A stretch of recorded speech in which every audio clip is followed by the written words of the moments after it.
शेतकऱ्यांनी पुकारलेला संप अजूनही कायम. दूध, फळं आणि भाज्यांचा बाजारात तुटवडा.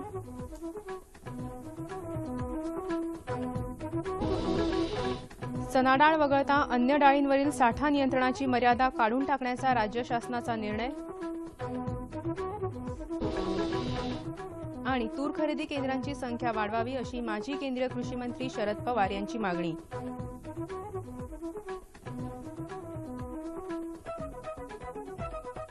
नमस्कार, कृषी वार्ता बातमीपत्रात मी शर्मिष्ठा म्हात्रे आपलं स्वागत करते. आता पाहूया कृषी विषयक सविस्तर वृत्त. शेतीमालाला हमीभाव मिळावा आणि शेतकऱ्यांना कर्जमाफी देण्यात यावी अशा विविध मागण्यांसाठी राज्यातल्या शेतकऱ्यांनी पुकारलेला संप अजूनही कायम आहे. शेतकरी संपाचा मुंबई कृषी उत्पन्न बाजार समितीवर मोठा परिणाम झाल्याचं दिसून येत आहे. भाज्यांच्या केवळ 150 गाड्या भाजी बाजारात आल्या आहेत. भाज्यांचे भाव देखील कडाडले आहेत. बहुतांश माल परराज्यातून येत आहे. कांदा, बटाटा आणि फळ बाजारातही हीच परिस्थिती आहे. कल्याणच्या कृषी उत्पन्न बाजार समितीत एकही गाडी आली नाही, त्यामुळे भाज्यांचे भाव तिप्पट झाले आहेत. औरंगाबादमध्ये भाज्या आणि फळांचा तुटवडा जाणवत आहे. शेतातून माल आला नसल्यामुळे भाज्या आणि फळांचे भाव वाढण्याची शक्यता आहे. सांगलीतही संपाची तीव्रता कायम असून दूध आणि भाजीपाला यांचा तुटवडा जाणवत आहे. सोलापूरमध्येही बंद असून अकलूज कृषी उत्पन्न बाजार समितीत भाज्यांची आवक 100% बंद आहे. साताऱ्यात संपाची स्थिती कायम असून भाजीपाला मुंबई आणि पुण्याकडे पाठवत नसल्यामुळे येत्या काही दिवसात मुंबई पुण्यात भाज्यांचे भाव वाढण्याची शक्यता आहे. बुलडाण्यात संप सुरूच असून चिखलीत अद्याप भाजीपाला आलेला नाही. या सगळ्यात विशेष गोष्ट म्हणजे संपाच्या पहिल्या दिवशी दूध ओतून निषेध दर्शवला असला तरी आता मात्र हे दूध व्यक्तीच्या मुखी लावण्याचं काम केलं जात आहे. चणा डाळ वगळता अन्य डाळींवरील साठा नियंत्रणाची मर्यादा काढून टाकण्याचा निर्णय राज्य शासनानं घेतला आहे. राज्य शासनाच्या अन्न आणि नागरी पुरवठा मंत्रालयानं या निर्णयाची सूचना देणारं पत्र शिधावाटप अधिकारी तसंच तत्सम अधिकाऱ्यांना पाठवलं आहे. या निर्णयाची अंमलबजावणी तत्काळ करावी असंही या पत्रात नमूद करण्यात आलं आहे. केंद्रीय अन्न आणि नागरी पुरवठा मंत्री रामविलास पासवान यांनी काही दिवसांपूर्वी डाळींवरचा साठा नियंत्रण रद्द करण्याची घोषणा केली होती आणि राज्यांनी स्वतःचे निर्णय घ्यावेत असं सांगितलं होतं. या निर्णयानंतर साठा नियंत्रण रद्द करणारं महाराष्ट्र हे देशातलं आघाडीचं राज्य ठरलं आहे. यंदा तुरीचं विक्रमी उत्पन्न झाल्यामुळे तूर खरेदीचा मोठा प्रश्न निर्माण झाला. अनेक शेतकऱ्यांनी तूर पावसात भिजल्यानं शेतकऱ्यांचं मोठं आर्थिक नुकसान झालं आहे. राज्य सरकारनं शेतकऱ्यांचं नुकसान टाळण्यासाठी तूर खरेदी केंद्रांची संख्या वाढवावी अशी मागणी माजी केंद्रीय कृषी मंत्री शरद पवार यांनी केली आहे. महाफार्मर्स प्रोड्युसर कंपनीच्या वतीनं राज्यातल्या शेती उत्पादक कंपन्यांच्या सदस्यांसाठी पुण्यात आयोजित कार्यशाळेत ते आज बोलत होते. विविध पिकांच्या कंपन्या निर्माण झाल्या, मात्र त्यांचा विस्तार आवश्यक तितका झाला नाही असं ते म्हणाले. भारत सरकारच्या कृषी आणि किसान कल्याण मंत्रालयानं दिनांक 16 ते 31 मे पर्यंत स्वच्छता पंधरवडा जाहीर केला होता. त्या अनुषंगानं भारतीय मत्स्य सर्वेक्षणाच्या मुंबई बेसनं विविध कार्यक्रमांचं आयोजन केलं होतं. मच्छीमार बांधवांसाठी मासेमारीनंतर माशांच्या स्वच्छतापूर्वक हाताळण्याच्या पद्धतींबाबत जागरूकता कार्यक्रम तसंच स्वच्छता अभियानाअंतर्गत मासेमारी बंदर, बंदरानजीकचा परिसर यासारख्या ठिकाणी साफसफाई करण्यात आली. मासे पकडल्यानंतर त्यांची बोटीवरची स्वच्छतापूर्वक हाताळणी, साठवणूक आणि मत्स्यग्राहक किंवा शीतगृहापर्यंत मासळी पोहोचवण्याच्या कालावधीत त्याचा दर्जा उत्तमरित्या टिकवून ठेवण्याच्या दृष्टीनं कोणकोणती वैज्ञानिक प्रक्रिया करावी वा काळजी घ्यावी याचं मार्गदर्शन मत्स्यवैज्ञानिक अशोक कदम यांनी यावेळी मच्छीमार बांधवांना केलं. क्षेत्रीय संचालक डॉक्टर एल रामलिंगम यांच्या मार्गदर्शनाखाली या पंधरवड्यात अनेक कार्यक्रमांचं आयोजन केलं गेलं. दिनांक 31 मे रोजी कुलाबा फिश मार्केट ते ससून डॉक बंदरापर्यंत जनजागृती रॅलीचं आयोजन करून या स्वच्छता पंधरवड्याची सांगता करण्यात आली. केंद्रीय कृषी मंत्रालयानं नुकत्याच जाहीर केलेल्या धान्य उत्पादनाच्या अंदाजानुसार सन 2016-17 मध्ये 273.4 दशलक्ष टन उत्पादन होण्याची शक्यता होती। यंदाही पाऊस आणि अनुकूल हवामानाची शक्यता गृहीत धरून सरकारनं आगामी हंगामात 274.55 दशलक्ष टन धान्य उत्पादनाचं उद्दिष्ट ठेवलं आहे। तसंच कडधान्य उत्पादनाच्या अंदाजातही वाढ करून 22.9 दशलक्ष टनाचं उद्दिष्ट ठेवण्यात आलं आहे। आता पाहूयात बाजारभाव।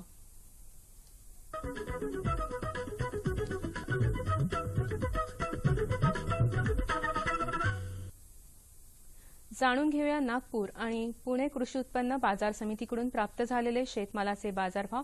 हे भाव शेतीमालाच्या उत्पादकांसाठी आहेत। निराळा उल्लेख नसल्यास हे भाव प्रति क्विंटल आहेत। ज्वारी 2400, 1700, गहू 1614, 1500, सोयाबीन 2730, 2400, भेंडी 3500, 3000, वांगी 3500, 2500, फ्लॉवर 1500, 800, अननस 4000, 1000, डाळिंब 5000, 1000 आणि आंबा 2300 आणि 1500। बाजारभावाविषयक अधिक माहितीसाठी www.agmarknet.nic.in या संकेतस्थळाला भेट द्या। आता पाहूया हवामान वृत्त आणि हवामानाचा अंदाज।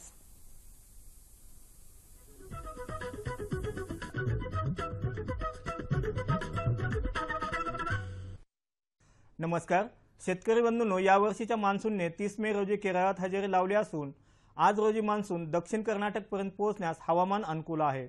तसेच येत्या काही दिवसात मान्सूनचा पाऊस राज्यात पोहोचण्याची शक्यता आहे। आता मागील 24 तासातील पावसाचा आढावा घेऊयात। कोकण, उत्तर मध्य महाराष्ट्र, मराठवाडा व विदर्भात काही ठिकाणी तर दक्षिण मध्य महाराष्ट्रात तुरळक ठिकाणी पाऊस पडला। यानंतर राज्याचा हवामान अंदाज पाहूयात। कोकणात दिनांक 2 व 6 जून रोजी अनेक ठिकाणी तर दिनांक 3 ते 5 जून पर्यंत काही ठिकाणी मेघगर्जनेसह पाऊस पडण्याची शक्यता आहे। मध्य महाराष्ट्रात दिनांक 2 व 3 जून रोजी काही ठिकाणी तर 4 ते 6 जून पर्यंत अनेक ठिकाणी मेघगर्जनेसह पाऊस पडण्याची शक्यता आहे। मराठवाडा व विदर्भात दिनांक 2 ते 4 जून पर्यंत काही ठिकाणी तर 5 व 6 जून रोजी अनेक ठिकाणी पाऊस पडण्याची शक्यता आहे। इशारा दिनांक 4 व 5 जून रोजी मराठवाडा व विदर्भात तर दिनांक 6 जून रोजी कोकणात तुरळक ठिकाणी जोरदार पाऊस पडण्याची शक्यता आहे। तसेच येत्या 48 तासात मध्य महाराष्ट्रात वादळी वारे वाहण्याची शक्यता आहे। यानंतर कृषी सल्ला पाहूयात। खरीप पिकांच्या पेरणीसाठी जमिनीची मशागत पूर्ण करावी। पेरणीसाठी लागणारे सुधारित प्रमाणित बियाणे व इतर निविष्ठांची उपलब्धता करून ठेवावी।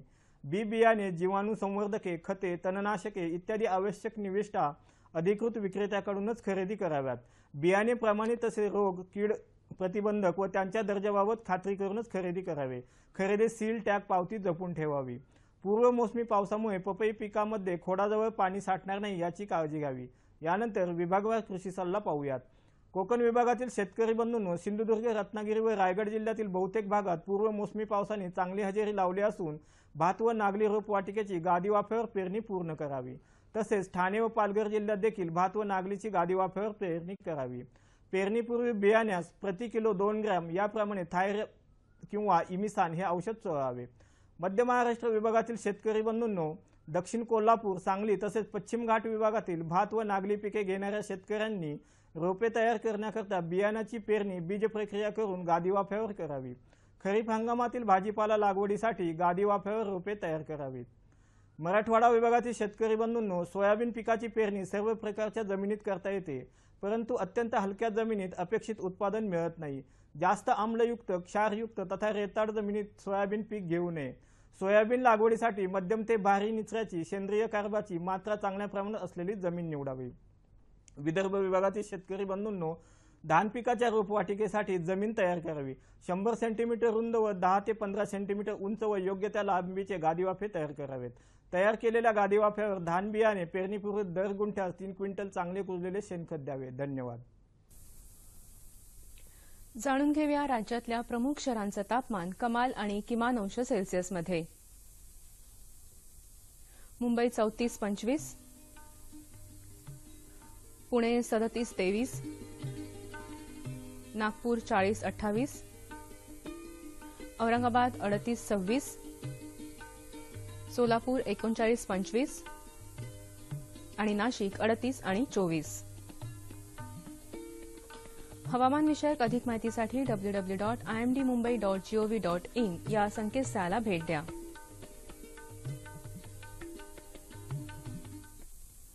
याबरोबरच आजच्या कृषी वार्ता संपल्या. पुन्हा भेटूया पुढील कृषी वार्तामध्ये. तोपर्यंत नमस्कार.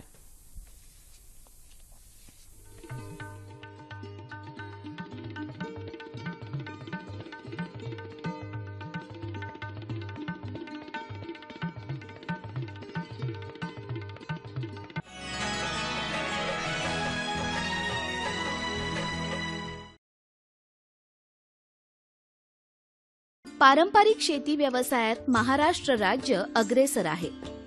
नवीन तंत्रज्ञानाच्या सहाय्यानं प्रयोग घडवून विकासाचा मार्ग शोधला जातो, तर कधी निसर्गाच्या चक्राप्रमाणे पिकात बदल घडवून आणले जातात. आंबा पीक मात्र याला अपवाद आहे. कलमी हापूस आंबा लावल्यानंतर सतत 3 वर्षे पाणी नियोजनाद्वारे मोठा करावा लागतो. साधारणतः 6 वर्षांनंतर फळधारणेला सुरुवात होऊन पुढे ती अखंडित राहते.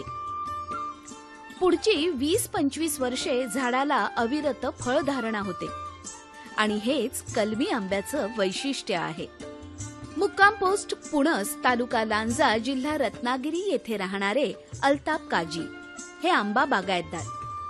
पारंपरिक शेती व्यवसायातील त्यांची 50 वर्षांहून अधिक काळ लोटलेली कलमी आंबा झाडं आजही जोमाने फळधारणा करीत आहेत. माती परीक्षणानं नवीन 250 कलमी आंब्यांची लागवड अधिकाऱ्यांच्या मदतीनं यशस्वी झाल्याचं ते अगदी अभिमानानं सांगतात. माझा मूळ व्यवसाय शेती हा आहे. पारंपरिक पद्धतीने शेती ही माझ्या परंपरागत चालू आहे. जी वडिलोपार्जित कलम वगैरे आंबा लागवड केलेली आहे, तेच मी पुढे चालू आहे माझं. त्यामध्ये 60-65 वर्षापूर्वीची कलम ही पण लावलेली आहे, जी माझ्या आई वडील आजोबा यांनी. त्याच्यानंतर काही भाग शिल्लक आहे, त्यामध्ये मी ही लागवड केलेली आहे. त्याच्यामध्ये 150-250 कलम आहेत. ती लागवड करण्याच्या अगोदर मी माझ्या कृषी खात्यातील अधिकारी आहेत त्यांना बोलावून माझी जो प्लॉट आहे तो दाखवला आहे. त्याच्यामध्ये त्यांच्या मार्गदर्शनाच्या खाली मी कलम लागवड केली आहे. त्यांनी अगोदर मला माती परीक्षण करून घेण्यासाठी सांगितले, हा सल्ला दिला. त्याच्यानंतर मी 2x2चा खड्डा मारून त्याच्यामध्ये शेणखत हे टाकलं. त्याच्यामध्ये कलम आहे ती रोपं ती लागवड केली. सध्या मी 250 कलम नवीन लागवड केलेली आहे. काजी यांच्या बागेतला आंबा सगळ्यांचं लक्ष वेधून घेतो. फांदीला लगडलेले आंबे, काही कैऱ्यांच्या स्वरूपात तर काही पक्व झालेले काढण्याच्या बेतातले.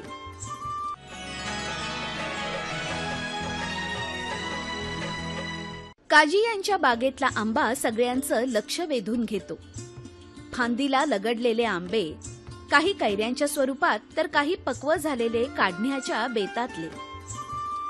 आंब्याच्या लागवडीपूर्वी आणि नंतरही योग्य पाणी नियोजनाची गरज ही त्याच्या वाढीसाठी नितांत मानली जाते.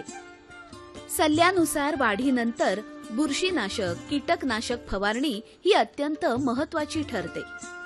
मड, खोडगी रोगांवर कीटकनाशक फवारणी गरजेची ठरते, कारण त्यावरच येणारा मोहर अवलंबून असतो.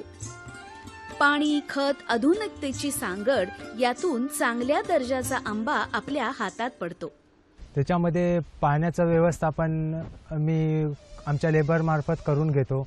त्यामध्ये दिवसाला 10 ते 15 लिटर पाणी हे दररोज दिलं जातं आणि त्याच्यामध्ये 3-3 महिन्याने खतं वगैरे ही टाकली जातात वेळच्या वेळी. त्याची वाढ ही पाण्यामुळे अधिक जास्त होते. काही ठिकाणी पाण्याची सोय नसल्यामुळे ते लेबर मार्फत केली जाते, तर काही ठिकाणी पाण्याची व्यवस्था असते तर ते ड्रिप इरिगेशन मार्फत केलं जातं. त्याच्यामार्फत पाणी हे झाडांना पुरेपूर मिळतं. खत हे आम्ही 3-3 महिन्याने जे कृषी अधिकारी आहेत त्यांच्या सल्ल्यानुसारच आम्ही टाकतो, जेणेकरून झाडांना पण काही इफेक्ट होऊ नये, दुष्परिणाम होऊ नये. त्यामुळे हे असं व्यवस्थापन झाडांचं हे केलं जातं. त्याच्यानंतर झाडाची वाढ झाल्यानंतर त्याला मग फवारणी वगैरे हेही करावी लागते, जेणेकरून कीड वगैरे होऊ नये किंवा झाडांना रोग पण खूप येतात, त्यामुळे मर रोग आहे, त्याच्यानंतर खोडकीड, असे वेगवेगळ्या प्रकारच्या किडी वगैरे किडीचा प्रादुर्भाव असतो, त्यामुळे त्याच्यावरती कीटकनाशक वगैरे फवारावी लागतात. छोट्या कलमांना हे 3 वर्ष पाणी देणे हे गरजेचेच असते, कारण त्याची जी आहे वाढ होते ती 3 वर्षानंतर ते जमिनीमध्ये पूर्णपणे मुळं पकडली जातात आणि त्याची वाढ ही 3 वर्षानंतर स्वतःहून होत असते. त्यामुळे मग ते पाऊसच पडला त्याच्यावरती ते झाड जगू शकतं. त्यामुळे त्याला नंतर पाणी नाही दिलं तरी चालतं किंवा दिलं तेही ते अधिक उत्तम असतं. त्याच पद्धतीने ती झाड वाढल्यानंतर 5 वर्षानंतर हे झाड उत्पन्न द्यायला तयार असतं, म्हणजे ते उत्पन्न त्याच्यातून भेटू शकतं चांगल्या पद्धतीने. जसजसं ते झाड वाढेल तसतसं त्याचं उत्पन्न हे वाढत असतं. आणि आधुनिक पद्धतीने झाड लावल्यामुळे हे त्याचं उत्पन्न हे अधिक वाढतं. जुन्या पद्धतीची झाडं आहेत त्याला कशी अंतर हे जास्त असतं, झाडंही मोठे असतात, त्याची छाटणी वगैरे केली जात नाही, त्यामुळे त्याला फळधारणा ही कमी होते आणि त्याला आंबा काढणी वगैरे त्यालाही जास्त वेळ जातो, छोट्या झाडांना वेळ जात नाही. त्याच पद्धतीने केळीचा प्रादुर्भाव हा मोठ्या झाडांवरती जास्त असतो आणि जे नवीन आधुनिकीकरण पद्धतीने लावलेली झाडं आहेत, छोटी झाडं आहेत, ती वेळच्या वेळी छाटल्यामुळे त्याच्यावरती किडीचा प्रादुर्भाव हा कमी असतो. आंब्याची काळजी सुरुवातीपासून घेतली तर फळांचा आकार, रंग, चव यावर परिणाम दिसून येतो. कलमी हापूस आंब्याची हीच तर किमया फलाहार करणाऱ्यांना आनंद देते.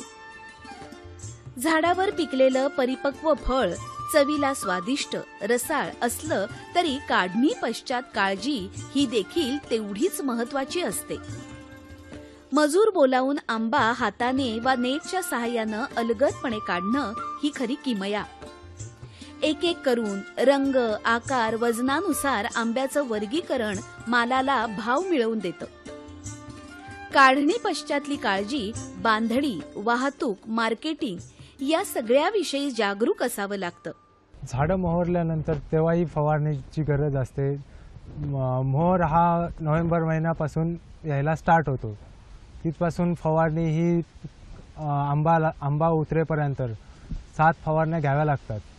त्यातून कीटकनाशके, बुरशीनाशके हे घ्यावी लागतात वेळच्या वेळी, कारण बुरशीनाशक हा आपल्या इथे गंभीर समस्या आहे, कारण बुरशीमुळे आंबा हा जास्त प्रमाणात उतरत नाही झाडावरती. त्यामुळे बुरशीनाशक हा जास्तीत जास्त उपयोग केला जातो झाडांवरती. सध्या माझ्या 550 कलमांमध्ये 80% हार्वेस्टिंग झालेली आहे. त्याचप्रमाणे 20% शिल्लक आहे, तेही 15 दिवसामध्ये तेही संपेल. त्याच्यानंतरही आम्हाला झाडांची काळजीही घ्यावी लागते. त्यामध्ये झाडावरचे बांडगुळं वगैरे काढणे, पाळापाचोळा झाडाच्या मुदात आणून ठेवणे, त्याच्या भोवती चर मारून रासायनिक खते टाकणे, त्याच्या मुदावरती जे जैविक खतं आहेत, सेंद्रिय खत आहे, गांडूळ खत आहे, तेही टाकावं लागतं. त्याच्यानंतर आंबा संपल्यानंतर एक फवारणीही घ्यावी लागते, जेणेकरून आंबा काढल्यानंतर जे देठं वगैरे तुटलेली असतात त्याच्यामुळे एक फवारणी घेतली जाते, ती बोर्डो पेस्टची. त्याच्यामुळे जी नवीन पालजी येते ती चांगल्या पद्धतीने येते. त्याचप्रमाणे छोटी लागवड आहे त्यांचे जतन करण्यासाठी आम्हाला कंपाऊंडही सरळ बांधावे लागतं, जेणेकरून जनावरे आतमध्ये येऊ नये, झाडं वगैरे तोडू नये, याची काळजी घ्यावी लागते. अल्ताफ काजींनी परंपरागत शेतीत कलमी हापूस आंबा लावून तरुणांपुढे विश्वास निर्माण केला आहे.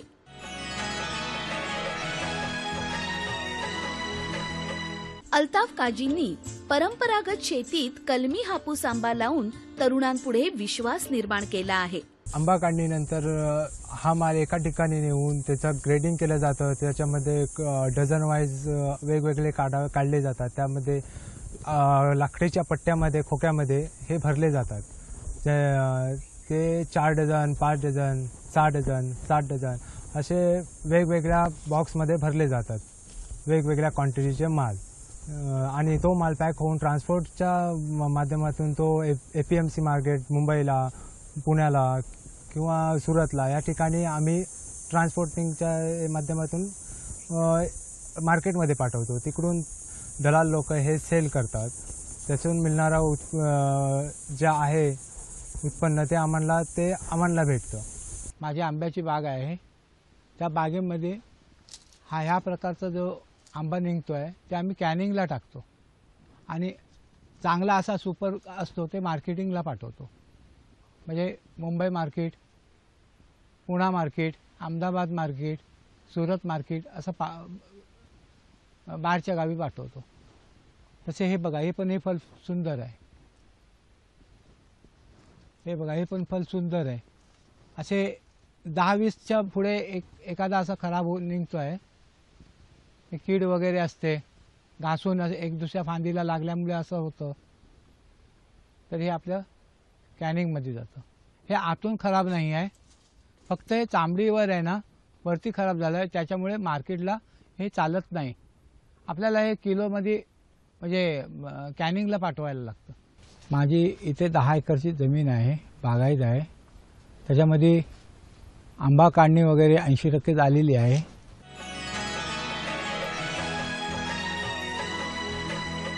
माझी इथे 10 एकरची जमीन आहे, बागायत आहे.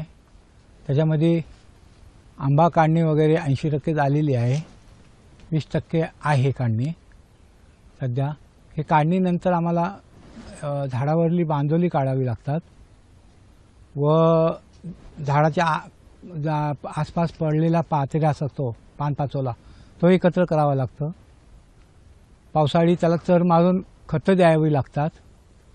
त्यानंतर स्प्रे घ्यावा लागतो, पाणी म्हणजे औषधांचं. अशी पावसाळ्यात व गुरं वगैरे येतात, त्याच्यासाठी कंपाऊंड वगैरे सगळं व्यवस्थित करावं लागतं. या पावसाळीत आम्हाला खूप काम असतं. ही सर्व आम्हाला ही कामं करायची असतात पावसाळ्यात. व माझ्या वडिलोपार्जी आमची बाग आहे, ती 50 कलमं पूर्वी वडिलांनी लावलेली होती. त्यानंतर आणखीन मी लावली काय, एक 350-500 झाडं आहेत आमची. व तशी त्याची मी निगा वगैरे चांगलीपणे करतोय. सध्या माझे बागेमध्ये 80% आंबा काढलेला आहे, 20% काढायचा आहे. त्यानंतर आम्ही बांधगुळा वगैरे काढणार, पावसाळी चर देऊन त्याच्यामध्ये खतं वगैरे देणार, पानपाचोला आहे तो एकत्र करणार. अशा प्रकारे आम्ही शेतीची कामं करत असतो. पावसाळी पण आम्ही कामं चालू असतात आमची. बांध बंदिस्त करावा लागतो, गुरं वगैरे आतमध्ये येतात, ती येऊ नये म्हणून त्याला कंपाऊंड वगैरे करावा लागतो. पाऊस गेल्यानंतर स्प्रे घ्यावा लागतो. जे पालवी वगैरे येते त्याला सांभाळावा लागतो. पुढे आंब्याची मोहर आला का त्याच्यानंतर पण आम्हाला फवारणी वगैरे करावी लागते. ह्या प्रकारे आमची कामं पूर्ण पावसाळ्यापर्यंत चालू असतात. आपल्या भारत सरकारचा धोरण आहे, एक माणूस एक झाड. त्याप्रमाणे आम्ही 550 झाडं लावलेली आहेत. त्याची निगा करतो, मुलासारखी त्याची निगा करतो व देखभाल चांगली करतो. उत्पन्नही भरघोस उत्पन्न काढतो. सर्व शेतकरी बांधवांना माझी एक अशी विनंती आहे की त्यांनी आपल्या शेतामध्ये जास्तीत जास्त आंबा कलम लागवड करावी व त्यातून कमी खर्चामधून जास्त उत्पन्न हे आंबा कलमामधून मिळत असतं. श्रमसाफल्य, त्यातून मिळणारा नफादारी आंबा प्रत्येकानेच दारी शेतात लावायला हवा. हा विचार व्यक्त करताना उत्पन्न वाढीसाठी कलमी आंबा लागवड यशस्वी पूर्ण करू शकतो याची ते खात्री देतात. कारण आंबा शेतकऱ्याला कधीही बुडवत नाही, तर तारणहारच ठरतो हे सत्य यातून व्यक्त होतं.